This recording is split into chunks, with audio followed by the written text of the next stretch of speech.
हाय। मेरी कोशिश ये है कि आपको यूपी एपीओ के एग्जाम्स के रिगार्डिंग में बीएसए एक्ट यानी भारतीय साक्ष्य अधिनियम के विषय में मैं आपसे बात करूं और आपको ये बताने की कोशिश करूं कि बे एक्ट को कैसे जानें, कैसे समझें और कैसे इसका यूटिलाइज करें। और हमें जब हम इसको देख रहे हो बीएसए को यानी भारतीय साक्ष्य अधिनियम के एक्ट को, एक्ट तो नहीं बोलना चाहिए, सॉरी, भारतीय साक्ष्य अधिनियम को जब हम देखें और उसको रीड आउट करें, गो थ्रू हो, तो इसमें से अपने एग्जाम्स के लिए कहाँ से मेन पॉइंट निकालें। देखिए दोस्तों, नोट्स की बजाय अपने बैरेक्ट में लिखें, वो आपको हेल्पफुल रहेगी। आइए शुरू करते हैं। देखिए, लॉ कमीशन, जो भारत का लॉ कमीशन है, इसकी कोशिश रही कि चेंजेस लाए जाए, कुछ नए नए इनोवेटिव आइडिया उन्होंने दिए। तो बहुत सारी समितियां ऐसी थी जिन्होंने कहा कि हमारा जो क्रिमिनल लॉ है इसमें सेक्शन वाइज सुधार होना चाहिए। उन्होंने पूरे सुधार की बात नहीं करी, कुछ सेक्शन को इंट्रोड्यूस किया जाए, कुछ सेक्शंस को रिपील किया जाए, ऐसा कहा। तो देखिए, सेक्शन स्पेसिफिक अमेंडमेंट के लिए बेज बरुआ समिति थी, विश्वनाथन समिति थी, मलिमत समिति थी, माधव मेनन समिति थी। इन सब ने कहा कि पीस मिल में, यानी पूरे एक्ट को चेंज ना किया जाए, पीस मिल में चेंज किया जाए। खैर, लेकिन अगर तो पीस मिल में हमने चेंज किया तो मुख्यतः चीजें तो वही रही, सिर्फ नए नए सेक्शन जुड़ते गए। और एक वक्त ऐसा आ जाएगा कि नए नए सेक्शन इतने जुड़ जाएंगे कि वो एक्ट ही नया हो जाता।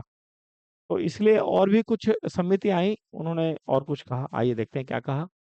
पार्लियामेंट्री स्टैंडिंग समिति, पीएससी, इन्होंने अपनी 146 रिपोर्ट 2010 में कहा कि अब कॉम्प्रिहेंसिव रिव्यू की जरूरत है।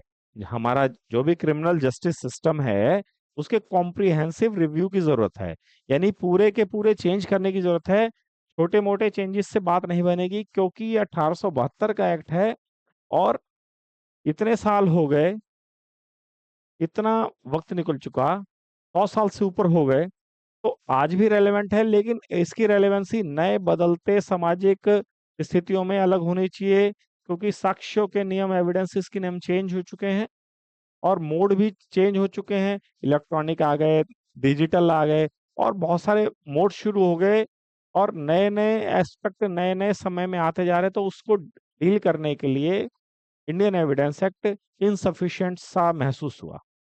तो अपनी 146 रिपोर्ट में उन्होंने कहा कि नहीं, हमें ज्यादा चाहिए। फिर 111वीं रिपोर्ट आई 2005 में, फिर 128वीं रिपोर्ट आई 2006 में। इन्होंने कहा नहीं, कॉम्प्रिहेंसिव लेजिस्लेशन होना चाहिए, अलग से चेंजिंग आनी चाहिए।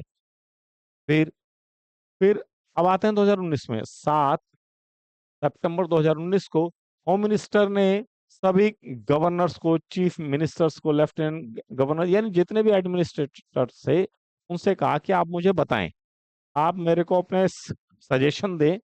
और इस तरीके से उनके सजेशन लेकर, और चीफ जस्टिस है, chief justice of all high courts of bar council, university, इन सबको बनाया और लोकसभा और राज्यसभा के सभी मेंबर्स को अपने विचार रखने के लिए बुलाए गए। एक समिति और बनाई गई जिसकी चेयरमैनशिप थी नेशनल लॉ यूनिवर्सिटी दिल्ली में के जो वाइस चांसलर थे, वो इसके चेयरमैन थे। और ये इन्होंने अपने सजेशन दिए कि क्या होना चाहिए, उनको चेयरमैन बनाए। उन्होंने पब्लिक से मांगे, एनजीओ से मांगे, मंत्रियों से मांगे, मतलब कोई भी व्यक्ति इन सजेशंस को दे सकता था, रोक नहीं थी। धीरे धीरे एनएलयू के यूनिवर्सिटी ने सबसे बातचीत करी, स्टेक होल्डर से बातचीत करी, लॉ यूनिवर्सिटी से बात करी, प्रोफेसर से, लॉयर से, बार काउंसिल से बात करी और उन्होंने फरवरी 2022 में अपनी रिपोर्ट दे दी। उसके बाद क्या होता है कि लोकसभा, तो सिर्फ बीएनएस ही नहीं, सिर्फ बीएसए ही नहीं, बीएनएसएस ही नहीं, तीनों क्रिमिनल लॉ को लोकसभा में 11 अगस्त 2023 को रखा गया। क्यों? ताकि इंडियन एविडेंस एक्ट, आईपीसी और सीआरपीसी को रिपील किया जाए और रिप्लेस किया जाए। अब मैं यहाँ एक ब्रेक लेना चाहता हूँ दोस्तों। ये ये मैंने कहाँ से लिया? ये मैंने यूनिवर्सल के बेयर एक्ट से लिया है।